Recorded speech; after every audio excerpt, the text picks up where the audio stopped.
নমস্কার, এএনএম নিউজে আপনাদের স্বাগত। আমি অভিজিৎ নন্দী মজুমদার আপনাদের সাথে।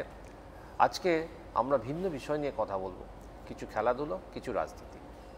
আমার সঙ্গে আছেন আমিরউদ্দিন ববি, মেয়র পরিষদের সদস্য এবং মোহামেডান স্পোর্টিং ক্লাবের সভাপতি। নমস্কার, আমাদের সঙ্গে কথা বলার জন্য অসংখ্য অসংখ্য ধন্যবাদ। ববি বলেই আমি জানি, অনেক দিন ধরে জানি। তো প্রথম যে প্রশ্নটা করব সেটা হচ্ছে যে মাঠ এবং রাজনীতি অনেক সময় এক হয়ে যায়, অনেক সময় এক হয় না। কি ভেবে কোনটা আগে, মাঠটা আগে না রাজনীতিটা আগে, কোনটা আগে এলেন? দুটো এক জায়গায় পথ। রাজনীতি রাজনীতির মতন আছে, মাঠ মাঠে নিয়ে আছে। ফুটবল ক্লাবও একটা রাজনীতির জায়গা, সেটা বাদ দিয়ে ছাড়া মানুষ চলতে পারবে না। যারা ক্লাব করে তারা রাজনীতির মধ্যে থাকেই, অনেকে থাকে অনেকে থাকে না। কিন্তু আমরা তো আজ দিকে নয়। আমাকে সুলতান আহমদ, উনি আজকে আমাদের কাছে উনি নেই, কিন্তু ক্লাবে আমার লাইফে এনারা অনেক যোগদান আছে যাকে আমাকে নিয়ে আসার জন্যে। তারপরে ইকবাল আহমদ, উনিও আজকে নেই, কিন্তু রাজনীতিতে আমাকে এরাই দুজন নিয়ে এসেছিল। এবার ক্লাবও আমাকে দুজন নিয়ে এসছে। সেই জন্যে এই দুজনকে আমরা সারা জীবন ভুলতে পারবো না। আমার পলিটিক্যাল আর গ্রাউন্ড ক্লাব, সেটাও দুজনের জন্যে আমরা আজকে এই জায়গা আমি দাঁড়িয়ে রয়েছি। তারপরে 2007-এ আমি ক্লাবে ট্রেজারার হলাম। সুলতানদার দায়িত্বের মধ্যে আমাকে বললো, তুমি অ্যাকাউন্টসটা দেখবে। অ্যাকাউন্টস দেখার সত্ত্বেও অনেক রকম টাকা পয়সা আসতো, কিভাবে কি হবে না হবে সেটা নিয়ে আলোচনা। আমার উপরে বিশ্বাস করেছিলেন, সেই বিশ্বাসটা আমরা রাখতে পেরেছি, করতে পেরেছি। তা সত্ত্বেও আমার খেলাধুলা দিকে একটু নজরদারি কম ছিল। প্লেয়ারদেরকে পেমেন্ট দেওয়ার, কোথায় থেকে টাকা আসছে, কোথায় থেকে কি হবে, সেটা নিয়ে একটা এই আরম্ভ হলো। এইভাবেই মানে খেলোয়াড় জীবনটা, মানে খেলোয়াড়ের কর্তার দিকের জীবনটা শুরু হলো। আর সাথে সাথে রাজনীতি এবং পৌরসভার রাজনীতি, যেটাতে নিয়ে ওয়ার্ড ভিত্তিক রাজনীতি যেটা বলে, মধ্য কলকাতার ওয়ার্ড ভিত্তিক রাজনীতিতে শুরু। কিন্তু দুটোকে কিভাবে ব্যালেন্স করে চলেন? ব্যালেন্স করতে গেলে রাজনীতি একটা আমি কেন জিজ্ঞেস করছি, প্রশ্নটা করলাম কেন, খেলোয়াড় বা কর্মকর্তা হিসেবে আপনাকে সর্বদলীয় বিভিন্ন দলের বিভিন্ন লোকের সাথে মিশতে হয়, আবার রাজনীতিতে আপনি একটি ব্যক্তিগত দল করেন। আমি সেটা বুঝতে পেরেছি। যখন আমরা রাজনীতি করি সেই জায়গায় জায়গার একটা জায়গা আছে। যখন ক্লাবে ঢুকি সেই রাজনীতি বাদ দিয়ে আমরা ক্লাবের জন্য চিন্তা ভাবনা করি। এই ক্লাবটা হচ্ছে কোনো রাজনীতি একটা দলের হিসাবে আমি এখানে মিশি না। আমরা এই জায়গাটা নিউট্রাল রেখে আমরা কথা বলি। যারা এর আগেও ছিলেন, অনেকে এমন আছে অন্য অন্য রাজনীতির মধ্যে জড়িয়েছিলেন, তারাও কিন্তু এই ক্লাবে এসে রাজনীতি বাইরে, ক্লাবে আসতে গেলে একটাই জিনিসটা চিন্তা করতে হবে, ক্লাবটা কিভাবে উন্নতি হবে, ক্লাবটা কিভাবে চলবে, ক্লাবটা কিভাবে প্লেয়ারদের সঙ্গে, কোচ তাদের আইএফএফ এর সঙ্গে কিভাবে মিশতে হবে, অন্য অন্য ক্লাবের সঙ্গে কিভাবে মিশতে হবে, কিভাবে খেলাধুলার কিভাবে উন্নতি করা যায়, ওইটাই আমি বলছি যে খেলাধুলা কিভাবে উন্নতি হবে। ক্লাবে যখন আমরা এন্ট্রি করি সেই রাজনীতি গেটের বাইরে থাকে। তার মানে আপনার বক্তব্য থেকে স্পষ্ট যে খেলাধুলার মধ্যে কোনো রাজনীতিক মতামত থাকাটা উচিত নয়, এইটাই আপনি বিশ্বাস করেন? 100 বার। খেলাধুলার রাজনীতিটা খেলাধুলার বাইরে রেখে 100 বার, সে যে দল তো করুক না কেন, সে দলের তকমাটা বাইরে। খেলাধুলার মধ্যে যদি আমরা রাজনীতিটাকে সরাতে পারি তাহলে আমরা খেলাধুলায় অনেক উন্নতি করতে পারি। তো সেই জায়গায় আজকে এই রেজাল্টটা দেখা যাচ্ছে। মোহামেডান স্পোর্টিং ক্লাব 2017-তে সুলতানদা মারা যাওয়ার পর আমি প্রেসিডেন্ট হই। ক্লাবের যারা কর্তারা ছিলেন, যারা অফিসাররা ছিলেন, সে দায়িত্বের মধ্যে আমাকে অ্যাজ আ প্রেসিডেন্ট দিয়ে দিলেন। তখন অনেক রকম ব্যাপার ছিল ক্লাবে। সেই ক্লাবটা একটা চিন্তা ভাবনা অনেক বছর দেখেছিলাম। খেলাধুলা জগৎ ফুটবলও বোধহয় নেমেও গেছিল। হ্যাঁ, নেমে গিয়েছিল। তারপরে আমরা ওই সময় ভাবলাম এই দায়িত্বের মধ্যে ক্লাবটাকে কিভাবে উন্নতি নিয়ে যেতে হবে, ক্লাবটা কিভাবে চলবে, প্লেয়াররা আমাদের ভালো ভালো প্লেয়ার কেন আসছে না, সেই জায়গাটা একটা ফ্যাক্টর হচ্ছে, সেই হচ্ছে মানি ফ্যাক্টর। স্পন্সর আমাদের আসে না, ইনভেস্টার আসতো না। সেই জায়গাটা নিয়ে আস্তে আস্তে আস্তে আস্তে করে প্রায় 4 বছর মোহামেডান স্পোর্টিং ক্লাব পরিশ্রম করেছে। যাদের বাকি ছিল তাদেরকে দেয়া হলো। অনেক রকম বিষয়, অনেক রকম ব্যাপার নিয়ে ক্লাবের কর্তারা যারা ছিল তাদেরকে নিয়ে আমরা অনেকবার বসেছি, কিভাবে ক্লাব চলবে, কিভাবে উন্নতি হবে, কিভাবে সিস্টেমেটিক নিয়ে আসতে পারবো, সেটা অনেক রকম আমরা আলোচনা করে করে তারপরে একটা ডিসিশন মেকার আমরা হলাম। ক্লাবকে প্রথমে আমাদেরকে ক্লাবকে কিভাবে ইনভেস্টার নিয়ে আসতে হবে, স্পন্সর আসছে না। এই যুগটা ফুটবল একটা আলাদা জায়গা চলে যাচ্ছে, আমরা কিন্তু ওই লেভেলের থেকে যাচ্ছি। তো আজকে পশ্চিমবাংলা 3টে club heritage club, Mohun Bagan, East Bengal, Mohammedan. এই 3টে ক্লাবকে আমরা চাইব কি 3টে ক্লাব একটা লিডিং জায়গা পৌঁছবে। মুখ্যমন্ত্রী আমার মমতাদি, সেটা উনিও আমাদেরকে অনেকবার সাপোর্ট করেছে। ইস্টবেঙ্গল, মোহনবাগান আইএসএল খেলবে, why not Mohammedan Sporting Club. তো উনিও চাইছিলেন যে মোহামেডান স্পোর্টিং ক্লাব আইএসএল খেলো। আজকে সেটা আইএসএল খেলতে আমরা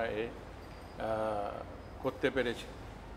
তারপরে 2021-এ আগে 20-তে আমাদের কোভিড ছিল, তারপরে অনেক খেলাধুলার মধ্যে অনেক রকম আমাদের পরিশ্রম করতে হয়েছে। কেন ইনভেস্টার ছিল না, স্পন্সর নেই, নিজেদের টাকা পয়সা নিয়ে ক্লাব মেম্বারকে 1 লাখ 2 লাখ 3 লাখ টাকা করে একটা জোগাড় করে একটা টিম তৈরি করার এটা সম্ভব নয়। আমরা কত করতে পারবো? স্পন্সর পাওয়া গেছে। হ্যাঁ, স্পন্সর নয়, আমাদের ইনভেস্টার নিয়ে আসতে হলো। দীপক সিং বলে একজন দিল্লির ওনার বেস, সে আমাদের কাছে একটা প্রস্তাব আসলো, উনি ইন্টারেস্টেড জয়েন করতে চাইছেন Mohammedan Sporting club as a cricket section দেখতে চান। ওনার এটা নিয়ে আমরা মিটিং করলাম, ওনাকে নেওয়া হলো। দীপক সিং আমাদের একজন ক্রিকেট সেক্রেটারি হিসাবে ক্লাবকে চালান। তখন আমরা 21-এ ওই সময় তারপরে আমাদের আলোচনা হচ্ছিল ইনভেস্টার নিয়ে আসতে হবে। কেন ও একটা ক্লাব এক্সিকিউটিভ নিয়ে কপশনে নিয়ে তারপরে ওকে নিয়ে আসা হলো। এক্সিকিউটিভ কমিটি মেম্বার আমরা 2 লক্ষ 3 লক্ষ 4 লক্ষ করে, এবার আমার বিশেষ করে পার্টিসিপেট একটু বেশি থাকতো, আরও অন্য অন্য লোক দিত। কিন্তু যখন ব্যাড টাইম হলে 10-15 লক্ষ টাকা দিতে হবে ক্লাব টিম তৈরি করার জন্য, সেসব আমরা করেছি। কিন্তু তার বেশি 1 কোটির উপরে তো আমরা টিম তৈরি করতে পারবো, আমার ক্ষমতা নেই। তখন আমরা ইনভেস্টারকে নিয়ে ভাবার চিন্তা ভাবনা করলাম, 2-4 জনকে ধরার জন্য কিভাবে নিয়ে আসতে হবে। তো আমার ক্লাবে দীপক সিং বলে আমাদের একটা কমিটি মেম্বার, উনি বলছেন আই এম ইন্টারেস্টেড, ফুটবল নিয়ে আমরা করতে চাই, বাইরে কেন নেবেন, আপনি তো আমাদেরকে 1 বছর থেকে দেখছেন। সে আমার ক্লাবের মধ্যে যুক্ত হয়ে যায়। সে বলল ঠিক আছে, অ্যাজ আ ইনভেস্টার আমি ক্লাবকে করব, ফান্ডিং করব। তখন আমরা 4 কোটি 5 কোটি টাকা ইনভেস্ট করে একটা টিম তৈরি করা। তখন 50-50 রেশিও ছিল। একটা অ্যাগ্রিমেন্ট হলো, এমওইউ অ্যাগ্রিমেন্ট হয়ে সেটা নিয়ে আমরা এগোলাম। তারপরে ইনফ্রাস্ট্রাকচার তৈরি করার জন্যে নিজে পয়সা দিয়ে আমরা ক্লাব মেম্বার, কেন ওই টাকাটা আমাদের চলে যাচ্ছিল প্লেয়ারদের, তাহলে ওই টাকাটা আমরা তুলে তুলে নিয়ে এই ক্লাবটা তৈরি করলাম। লাস্ট 23-এ প্রথম দিয়ে মানে 22-এ লাস্টে থেকে আরম্ভ করে 3-4 মাসের মধ্যে একটা আমরা চিন্তা ভাবনা ছিলাম বাইরে ঘুরতে যাই, দেখি অন্য অন্য ক্লাব কীভাবে তৈরি হচ্ছে। আমি স্টকহোম গিয়েছিলাম সুইডেনে, ওইখানে একটা ক্লাব ঘুরেছিলাম। আমি দেখলাম এত সিস্টেমেটিক এই ক্লাব, পরিষ্কার সুন্দরভাবে মানুষ এসে বসে আড্ডা মারবে, বসবে। ফুটবল তো খেলাধুলা আছেই, লাইফের মধ্যে একটা পার্ট অফ দ্য লাইফ। কিন্তু তারপরে আমরা একটা বসে চা খেলাম, আড্ডা মারলাম, আলোচনা করলাম কিভাবে হবে, একটা ক্লাব একটা রুটিনের মধ্যে আমরা চেষ্টা করার একটা করলাম। তখন আস্তে আস্তে করে ইনভেস্টার চলে আসলাম, আমরা কর্তারা বসতাম আইডিয়া করতে কিভাবে করতে হবে না করে আজকে ক্লাব একটা ভালো জায়গা পৌঁছেছে। সেই বাংকার হিল হিসাবে Deepak Singh one of the director, কনিশ সেল আছে, আরও অন্য ডাইরেক্টর আছে, তাদেরকে নিয়ে চিন্তা ভাবনা কিভাবে ক্লাব উন্নতি নিয়ে যেতে পারে, আমরা মানে আরও ভালোভাবে করতে হবে। তারপরে আমরা ডোর অ্যান্ড কাম পার্টিসিপেট করতাম, তারা ওইখানে ফাইনালে পৌঁছালাম। তারপরে সিএফএল ক্যালকাটা লিগ যেটা আছে 3 বার চ্যাম্পিয়ন হয়ে হ্যাট্রিক করেছি, তারপরে লিগ চ্যাম্পিয়ন হলাম। আজকে আইএসএল খেলার জন্য আমরা প্রস্তুতি রেডি আছি, আমরা প্রিপেয়ার করছি যেভাবে আইএসএল খেলতে পারি আমরা। মানে বিগত 2 বছরে অনেকটাই উন্নতি করেছে মহারাজ স্পোর্টিং ক্লাব। সেই ব্যাপারে বলতে গেলে পরে আমিরুদ্দিন ববি ক্রীড়া কর্মকর্তা হিসেবে খেলোয়াড় মানে খেলাধুলার জগতে আমিরুদ্দিন ববি সাকসেসফুল বলা যেতে পারে এক প্রকার। সাকসেসফুল বলতে গেলে শুধু ওয়ান ম্যান আর্মি হয় না, টিমটাকে তৈরি করে, তো সেইখানে সবকটা নিয়ে যারা আমাদের অফিসিয়ালরা আছে তারা আমাদের সঙ্গে অনেক জড়িয়েছিল। আমি মাঠে খুব কম যাই, মাঠে না যাই না আমি, কেন আমার একটা হাইপার টেনশন আছে। খেলা দেখলে আমার যদি টিম গোল করতে পারছে না, একটা টেনশন হয়, প্রেশার হাই হয়, সেটা নিয়ে আমার একটা লুফল আছে। আজ থেকে না, প্রায় প্রথম দিক থেকে সব এইটা কিভাবে করা যায় সেইভাবে ভাগ তারা আছে, আমাদের ভাগ করা আছে, সিস্টেমেটিক একটা আছে, খুব আন্ডারস্ট্যান্ডিং খুব ভালো আছে, আর এরা ভালোবাসে আমাকে যারা ক্লাব মেম্বার। একদিকে হলো গিয়ে খেলাধুলার জগতে আমিরুদ্দিন ববি, এবার রাজনৈতিক জগতে আমিরুদ্দিন ববিতে আজ মেয়র পরিষদের সদস্য, তো সেই হিসেবে কতটুকু করতে পেরেছেন বলে আপনার মনে হয়? দেখুন, রাজনীতির মধ্যে যত সফট হবে তত রাজনীতি স্ট্রং হবে। প্রথম পায়ে রাখা, যত অ্যাগ্রেসিভ হবে রাজনীতির পিছনে হয়ে যাবে। মানুষই রাজনীতিতে আগে বাড়ে। যদি আমি একটা ওয়ার্ড নিয়ে থাকি, আজকে যারা আমার উপরে বিশ্বাস করছে, দলের উপরে বিশ্বাস করছে, দলের উপরে বিশ্বাস করে আজকে আমাকে কাউন্সিলরের টিকিট পেলাম, আমি কাউন্সিলর হয়ে গেলাম, আর দলকে দেখেই আমাকে কাউন্সিলর করেছে। তারপরে আমি যদি ভাবি আমি সব কিছু আর দলকে পিছনে রেখে দিলাম, সেটা কিন্তু রাজনীতির মধ্যে এগোনো যায় না। তো প্রথমে মানুষের কাছে একটা চিন্তাভাবনা করতে হবে, আমি প্রথম পা রাখলাম, সেটা আমার ক্যারেক্টার। যখন দল আমাকে টিকিট দিল, সে দলের ক্যারেক্টার, আমার কিছু নয়, আমি জিরো। দলের নীতি নিয়ে চলতে হবে। দল তোমাকে চান্স দিল, তুমি যদি দলের মধ্যে ভালো করে কাজ করতে পারো, মানুষের কাছে একটা আশাবাদী, মানুষ একটা তোমাকে চাহিদা করবে, মানুষ তোমাকে একটা ভালো, তো সেই জায়গাটা নিজের তৈরি হতে হবে।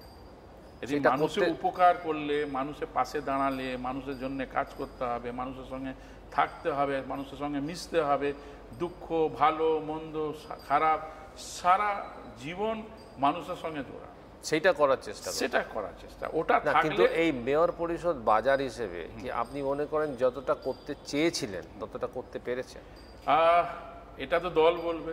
2015-তে 2010-এ আমি কাউন্সিলর হলাম, 2015-তে দল আমাকে এমআইসি পোস্ট দিল, 2015 থেকে এবার 2021-এ যখন ইলেকশন, তারপরে দল আমাকে এমআইসি দিল করেছে। এবার মার্কেট আমি বাজারে এমআইসি রয়েছি প্রায় 5 বছর, আর এখানে 4 বছর, 9 বছর থেকে, আর মাঝখানে 1 বছর কোভিডে বাদ গেল, প্রায় 8 বছরের কাছাকাছি। তো দল মনে করেছে কে এখানে এমআইসি রাখার জন্যে, তো আমি মনে করি দলের ধন্যবাদ জানাবো। আমাদের মেয়র রয়েছেন, মেয়র খুবই ভালো করে কাজ শেখানো যায়, ওনার মাধ্যমে কাজ শিখতে পারি। অনেক রকম ব্যাপার আসে, অনেক রকম, কিন্তু আমার যে এমআইসি মার্কেট রয়েছে, আপনার যে আইডিয়া ছিল মার্কেট নিয়ে, সেগুলো ওইটাই আমি বলছি। মার্কেটে যে মানুষের কাছে যারা এমআইসি আছে তারা কিন্তু কাউন্সিলরের সঙ্গে যোগাযোগ, আপনি কথাটা বোঝেন, যারা অন্য এমআইসি আছে পাবলিকের কাছে খুব কম। অফিসে বসলে গেলে আপনাকে কাউন্সিলর আসবে, অনুরোধ করবে, এই নেই, এটা হচ্ছে না, এই ফান্ডটা অ্যালটমেন্ট করে দিন, এখানে আমাদের এই লাইটিংয়ে পাচ্ছি না, আমাদের ড্রেনেজে পাচ্ছি না, এই অসুবিধা হচ্ছে, এই ড্রেনেজ লাইনটা স্যাংশন করে দিন, ফান্ড অ্যালটমেন্ট করে দিন, মেয়রের কাছে যাবে সেটা। কিন্তু আমার কাছে যেটা আছে সেটা দোকানদাররা আমার কাছে আসে, যারা স্টল হোল্ডার, যারা অ্যাসোসিয়েশন, তারা আমাদের কাছে আসে। কাউন্সিলর তো আছেই, যার ওয়ার্ডে কাউন্সিলরের মার্কেট আছে, তারা আসবে, কেন আমার এটা কাজ হচ্ছে না, একটু দেখে নিতে হবে, এটা করে। প্লাস আমাদের মার্কেটে যারা লোক আছে ম্যান টু ম্যান, সে ভ্যারি শপ ওনার আর বিক্রেতারাও আছে, তারা আসে। তাদের কোনো অসুবিধা হলে, তারা কোনো প্রপোজাল থাকলে, কোনো রকম অসুবিধা হচ্ছে, তাদেরকে ফেস করা, তাদের কথা বলা, তাদের গুছিয়ে নিয়ে সুস্থভাবে কাজ করে দেয়া, সেটা নিয়ে একটা আলাদা ওয়ে আছে। তো এই জিনিসটা আমি মনে করি এই 8-9 বছরের মধ্যে একটা এমন প্রতিবাদ হয়নি, একটা কোনো এমন কমপ্লেন যায়নি মেয়রের কাছে যে এমআইসি এটা কাজটা করতে পারছে না। যা এই আছে যে আমার বাদ দিয়ে মেয়রের কাছে গেল বা মুখ্যমন্ত্রীর কাছে গেল, যে এমআইসি যার যা সমস্যা, সেই সমস্যাটা আপনি সমাধান করার চেষ্টা করি। মানুষের কাছে মিশতে হবে, মানুষের, আমরা তো কি বললাম, পলিটিক্স করতে গেলে মানুষের কাছে দাঁড়াতে হবে। তো মানুষ আজকে দল আমাকে ভেবে নিয়ে চেয়ারে বসালো, এই চেয়ারটা কিন্তু আমার নয়, চেয়ার রয়েছে দলের, আজকে আমাকে সরিয়ে অন্য লোককে নিয়ে আসতে হবে। কিন্তু এই চেয়ারে বসার আগে আমার মাইন্ড সেট আপ করতে হবে, কিন্তু আমরা পাবলিকের সেবার জন্য আসি, আমি নিউট্রাল পারসন। আমি সমাধানটা আপনি বার করার চেষ্টা করেছেন, এবং সমাধানটা বার করে ততটাই সাকসেস হয়েছে, তাই জন্য আপনার পরবর্তী ক্ষেত্রে কেউ গিয়ে কোনো কমপ্লেন করতে পারেনি। সম্প্রতি এই এসএস হক মার্কেটে দোকানদাররা বলছেন হকার এমনভাবে বসে যাচ্ছে যাতে অসুবিধে হচ্ছে, মেয়রও জানেন, মুখ্যমন্ত্রী তো অনেক কিছু বলেওছেন এই ব্যাপারে। তো এই ব্যাপারটার সমাধানটা কি? সমাধান একটাই আছে, সব জিনিস একটা লিমিটেশন আছে। মুখ্যমন্ত্রী নিজেই বলে দিলেন 1-4 স্টল করতে পারবে না। নো ম্যানস ল্যান্ড হয়ে গেছিল। যারা হকার, আগে কি ছিল, হকারে আমাদের একটা গাড়ি আসতো, হকারে আছে মাল তুলে নিয়ে যেত, এই গ্যাপিংটা মাঝখানে সরে গেছিলো যে কোনো কারণে, কোর্টের কারণে ওটা একটা হয়েছিল, সেই জন্য বন্ধ ছিল। আমরা হাল্লা গাড়ি যেরকম আসতো, গাড়ি তুলে নিয়ে চলে যেত, তো হকার একটা লিমিটেশন ছিল পুলিশের ওপরে এখতিয়ার নেই, পুলিশেরও বেশি করছে না, যেই টাকা পয়সা দিচ্ছে সে করছে, সেটা আলাদা ব্যাপার। কিন্তু ওই লিমিটেশনটা দিনে দিন বেড়ে যাচ্ছে, ফার্স্ট লাইন এবার সেকেন্ড লাইন হয়ে যাচ্ছে, যা 6 ফিট ছিল সে 10 ফিট করে দিচ্ছে। এই লিমিটেশনটা দরকার ছিল। এবার গেটটা এনক্রোচমেন্ট হয়ে যাচ্ছে, হকাররা এমন করে দোকানদারের গেটটা বন্ধ করে দিচ্ছে। আরে ভাই, ওনার দোকানে 50 লক্ষ টাকা একটা দোকান আছে, আর তুমি দোকানের সামনে 10 ফুটে গেট, 10 ফুটে তুমি এই রাস্তাতে যাবে কি করে দোকানে? তুমি 6 ফিট করো না, 4 ফিট গ্যাপ রাখো, যে দোকানদারের ব্যবসা করতে পারবে। সেই জায়গাটা পুরো নষ্ট হয়ে গেছে। আজকে দেখছি মুখ্যমন্ত্রী যে স্টেপটা নেওয়া হলো, এটা খুবই ভালো, দোকানদারও একটা সুবিধে পাবে, হকারও কোনো বাদ যাচ্ছে না। হক মার্কেটের বোধহয় ওদের তরফ থেকে আপনার কাছেও গেছিল, অনেকবার ওরা আমাকে ডেপুটেশন দিয়েছে, আমরা পুলিশকে বলেছি, পুলিশে অনেকবার আমাদের এই করা হলো হকারকে সরানোর জন্য। সরানো মানে পুরো এটা ছোট্ট করে দিক, যেই রাস্তা ব্লক না করে, না করে। তারপরে তারা হকারের ইউনিয়ন লিডার আসছেন, এটা করা যাবে না, এটা করা যাবে না, এটা আছে, আমরা কেন করা যাবে না, সেটা তো অনেকবার আমরা বলেছি।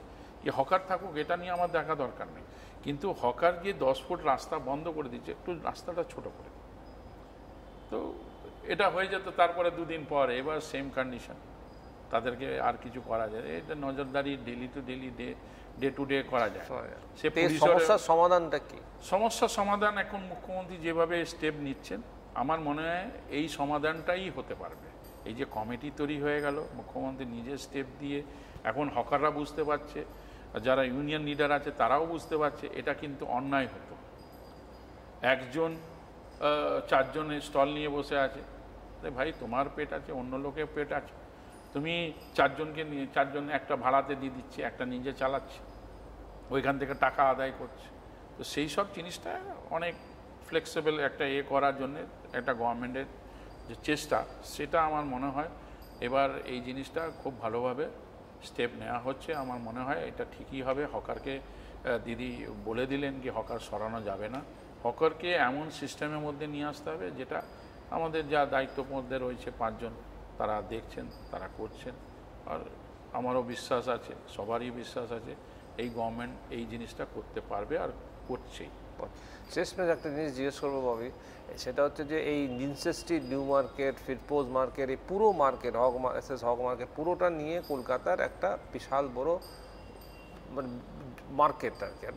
তো এই জায়গাটাকে কি আরও সুন্দর বা আরও একটা মসৃণ করার কোনো পরিকল্পনা আপনার কাছে আছে এই মুহূর্তে, বা এটা নিয়ে কোনো ভাবনা চিন্তা চলছে? দেখুন, হকারের সমস্যা মোটামুটি একটা জায়গা পৌঁছেছে, একটা জায়গা পৌঁছেছে, সমাধানের জায়গা আছে।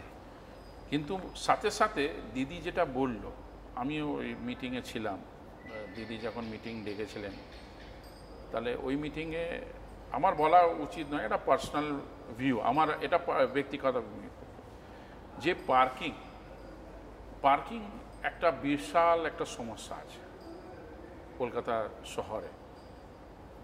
ওল্ড সিটি, পুরনো সিটি আছে, জায়গা কম, দিনে দিন ডেভেলপমেন্ট হচ্ছে, বিল্ডিং বাড়ছে, লোকের গাড়ি কেনাকাটা হচ্ছে, মানুষ বাড়ছে, কিন্তু যখন বিল্ডিং হচ্ছে তখন পার্কিং হচ্ছে, মানুষ একটা পার্কিং কিনছে, গাড়িটা দুটো কিনে নিচ্ছে, সেই গাড়িটা কোথায় রাখছে, সেই জায়গাটা নেই। এবার আর একটা বিষয় হচ্ছে, বিশাল একটা কলকাতা শহরে লিন্সেস স্ট্রিটে তো একটা আন্ডারগ্রাউন্ড পার্কিং প্লাজাও তো করা আছে,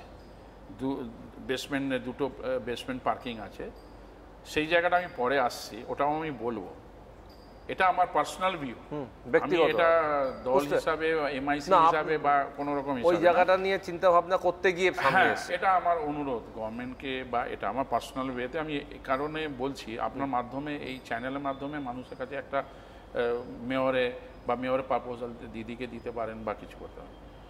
যত পার্ক রয়েছে, ধরে নিন আমার অনেকগুলো পার্ক রয়েছে, পার্কে পরিবেশটা আমরা নষ্ট করব না, কিন্তু ট্যাক্সি, উবার, ওলা যারা কিনছে, তারা 10 লক্ষ টাকা 8 লক্ষ টাকা দিয়ে গাড়ি কিনে নিচ্ছে, গভর্নমেন্ট রেজিস্ট্রেশন করার জন্য ট্যাক্স দিচ্ছে, কিন্তু তাদের কাছে গাড়ি পার্কিংয়ে রাখার জায়গা নেই, তারা ডেলি রেজিস্ট্রেশন হয়ে চলে আসছে, তারা গাড়ি রাখছে কোথায়? গাড়ি রাখছে অন দ্য রোড। এবার সব জায়গায় পার্কিং যেখানে আছে ওইখানে গাড়ি রাখে না, কেন? ওইখানে পার্কিং ফি দিতে হবে। যদি 12 ঘন্টা গাড়ি রাখে, 20 টাকা করেই ধরে রাখি ঘন্টা হিসাবে, 240 টাকা পার ডে, তাহলে 30 দিনের মধ্যে 8,000 টাকা মতন কাছাকাছি। এই 8,000 টাকা ওরা দিতে চায় না, এরা গাড়ি রাখে, যেই পারছে যেইখানে পাচ্ছে রাস্তার মধ্যে ফুটপাতে গাড়ি রেখে দিচ্ছে, ড্রেনেজ জ্যাম হয়ে যাচ্ছে, প্লাস্টিক মানুষ ফেলে দিচ্ছে, পরিষ্কার করতে পারছে না, সকালবেলা উঠেই ঝাড়ু লাগাতে পারছে না, গালিপিট ক্লিন হতে পারছে না, তাদের এই দুর্বলতার মধ্যে অনেকটা এনভায়রনমেন্ট নষ্ট হচ্ছে। এই এনভায়রনমেন্ট নষ্ট হওয়ার কারণে প্রথমে আমাকে ভাবতে হবে, আজকে ডেটা ওয়াইজ পার্কিং আছে গভর্নমেন্টের কাছে লিস্ট, এই পার্কিং যত আছে, ধরেন 50,000 ট্যাক্সি, উবার, ওলা আছে, তাদের তো কোনো জায়গায় পার্কিং দেখানো নেই, না কোনো জায়গায় পার্কিংয়ে রাখছেন, তারা রাখছে কোথায়? রাস্তার মধ্যে, ব্রিজের নিচে, তাহলে এনভায়রনমেন্টটা নষ্ট হচ্ছে, নোংরা থেকে যাচ্ছে, বৃষ্টি হচ্ছে, পরিষ্কার হতে পারছে না, ড্রেনেজ পরিষ্কার হতে পারছে না, তাদের জন্য চিন্তা ভাবনা আমাদের করতে হবে। ঠিক আছে, তোমরা রেজিস্ট্রেশন করছো, তোমরা পেট্রোল কিনছো, ডিজেল কিনছো, গভর্নমেন্টে টাকা দিচ্ছ, ট্যাক্স দিচ্ছ, কিন্তু ওয়াই নট পার্কিংয়ে তুমি পার্কিং করবে 6,000 মাসে, তোমাকে তো একটা ফি দিতে হবে, তো কোন জায়গা রাখবে? যদি আমরা আজকে যত পার্ক আছে আন্ডার বেসমেন্ট যদি আমরা করে দিই, 1 লাখ স্কোয়ার ফিটে একটা পার্ক, যদি আমি 2 লক্ষ স্কোয়ার ফিটের নিচে বেসমেন্ট পার্কিং করে দিই, আর সেম পার্কিং উপরে আমি পার্ক করে দিই, অনেক জায়গায় আমি দেখেছি, বিদেশে আছে এরকম, হ্যাঁ আছে, এখানেও করতে পারবেন, এখানেও অনেক জায়গা আছে যে উপরে পার্ক থাকবে, এনভায়রনমেন্ট ভালো থাকবে, গ্রিনারি থাকবে, নিচে বেসমেন্টে পার্কিং থাকবে। এরা পার্কিং কারা রাখবে? এই ট্যাক্সি, উবার, ওলারদেরকে পার্কিং করতে হবে, no over taxi on the road. আপনি দেখবেন ম্যাক্সিমাম সমস্যাটা মিটে যাবে। যাদের গাড়ি কেনাকাটা করছে তারা কিন্তু নিশ্চয়ই, যখন 1 কোটি টাকা ফ্ল্যাট নিচ্ছে তাদের তো পার্কিং কিনছে 10 লক্ষ টাকা দিয়ে, তখনই গাড়ি কেনে।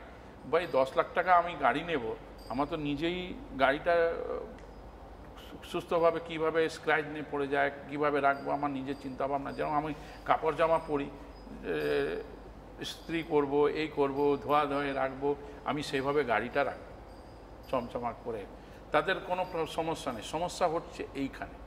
আপনি দেখবেন গাড়িটা রাত্রে আপনি ড্রেনেজ প্রবলেম হবে না, পরিষ্কার থাকবে, দেখতে সুন্দর। তাহলে আন্ডারগ্রাউন্ড পার্কিং এর কথা আপনি বলছেন, যেটা ধরো নিউ মার্কেটে পার্কোম্যাটটা যেটা এরকম সেটা আছে, সেইভাবে এই কলকাতা শহরে 25টা 30টায় এইভাবে আমরা পার্কে এই ডেভেলপমেন্ট করে দিই, আর গভর্নমেন্টে কোনো টাকাও লাগবে না। আমার মনে হয় অনেক ব্যবসাদার আছে যারা পিপিপি মডেলের মধ্যে চলে আসতে পারবে। ভাই 40% তুমি গভর্নমেন্টকে দাও, 60% তোমরা নিয়ে নাও। পিপিপি মডেলে পার্কের আন্ডারগ্রাউন্ডে বেসমেন্ট পার্কিং, বেসমেন্ট পার্কিং, কারো কোনো ক্ষতি হবে না, কোনো রকম অসুবিধা হবে না। পিপিপি মডেল আসবে, ভাই শেয়ারিং তুমি এই করে নাও, 200 পার্কিং 500 পার্কিং নিচে থাকবে, যা টাকা উঠবে গভর্নমেন্টকে এত টাকা দিতে হবে, এখানে তোমার এখানে হবে, তোমার যে ইনভেস্টমেন্ট করেছে তার 60% তোমরা নিয়ে নাও। আর পার্কটা মেনটেনেন্স বাই তারাই পার্ক মেনটেনেন্স করবে, কেন property belongs to KMC plus যারা চালাচ্ছে তারা। উপরে পার্কিং একটা পরিবেশ আলাদা থাকবে, মানুষ ঘোরাঘুরি করবে, ওয়াকিং করবে, খেলাধুলা করবে, সুস্থভাবে দেখার গ্রিল। এবার ওইখানে মেনটেনেন্স করা যাবে, সিকিউরিটি গার্ড, যে মানে একটা পুরো কম্প্রিহেন্সিভ, ওইটা নিয়ে আমরা পিপিপি মডেলে যাব। তাহলে এই জিনিসটা একটা ভালো জায়গা যেতে পারে। এটা আমার পার্সোনালি একটা ব্যক্তিগত, হ্যাঁ ব্যক্তিগত। এটা আমরা দুটো খুব ভালো জিনিস শুনলাম। একটা হচ্ছে যে হকার সমস্যার সমাধানের একটা রাস্তা, আর পার্কিং সমস্যার সমাধানের আরেকটা রাস্তা, যেটা কলকাতা শহরে নিউ মার্কেট থেকে শুরু করে বিভিন্ন অঞ্চলে এই ব্যাপারটা, এই প্ল্যানটাকে ইমপ্লিমেন্ট করা যায়, বিশেষ করে যেখানে বড় বড় পার্ক আছে। অসংখ্য ধন্যবাদ আমাদের সঙ্গে কথা বলার জন্য। রাজনীতি থেকে খেলাধুলা সমস্ত বিষয়ে আমরা পুরো ব্যক্তিগতভাবে আমিরুদ্দিন ববির বিভিন্ন রূপ আমরা দেখলাম আজকে। আশা করি এর মধ্যে থেকে আমরা অনেক কিছু খুঁজে বার করতে পারবো। আপনারা দেখতে থাকুন এএনএম নিউজ। আগামী দিনে আবারও আমরা এরকম একজন বিরল ব্যক্তিত্বের সাথে কথা বলবো এবং বিভিন্ন বিষয় নিয়ে আমরা আরও জানার চেষ্টা করব। নমস্কার।